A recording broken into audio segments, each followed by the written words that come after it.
అందరు తెలుసు గాంధీ స్టాచ్యూ కడదాం అనుకుంటున్నారు 5,000 crores పెట్టి.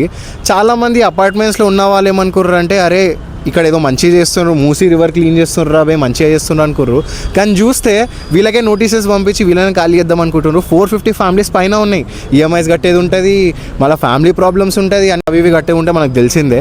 అలాంటిది ఫ్యామిలీనే క్లీన్ అవుట్ చేసేద్దామంటే ఎట్లయితే చెప్పండి. ఈ దేశంలో మనకు తెలిసి ఎడ్యుకేషన్ సిస్టమ్ ఎట్లుందో, ఎడ్యుకేషన్ అనేది ఫస్ట్ మెయిన్. ఇంకోటి at the same time civic sense కూడా లేదు మనకి. ఇక్కడ చూసుకుంటే కూడా చాలా చెత్త అనేది ఉంది, చెత్త క్లీన్ చేయాలి. మనకి మెయిన్ థింగ్ స్టూడెంట్స్ మీద ఫోకస్ చేయాలా, అభివృద్ధి ఎట్లా చెందాలి మన దేశం అనేది అది నేర్పియాలి. కానీ ఇదంతా చేస్తే మనకి ఏం లాభం వస్తుంది? ఒక స్టాచ్యూస్ కడుతుర్రు కానీ ఒక ఫ్యామిలీస్ని తీసేస్తుర్రు. ఇదంతా కొత్త ఏం కాదు మన గవర్నమెంట్కి. చాలాసార్లు మనం చూస్తూనే ఉన్నాము. కూలగొట్టేషన్ డెమాలిష్ అయింది, హైడ్రా అని చెప్పి చాలా ఘనం అయినాయి. కానీ క్లీన్ చేస్తే గవర్నమెంట్ బాగుంటుంది అనుకుంటా. కానీ ఇంకోటి 5,000 crores ఒక స్టాచ్యూకి పెట్టడం నా దృష్టిలో అయితే కరెక్ట్ కాదు. మనం చూసుకుంటే ఈ అపార్ట్మెంట్స్ వాళ్ళకి ఎంత మైండ్లో భయం అనేది ఉండొచ్చు. అరే ఎప్పుడొచ్చి ఎవడేం గులగొడతారా, గవర్నమెంట్కి మంచిగా అవుతుంది అని చెప్పి ఓటేస్తే వీళ్ళు ఇట్లా చేస్తున్నారు, మమ్మల్ని ఎలా కొడదామని చూస్తున్నారు అనుకుండొచ్చు. ఆ వ్యూలో చాలా వర్స్ట్.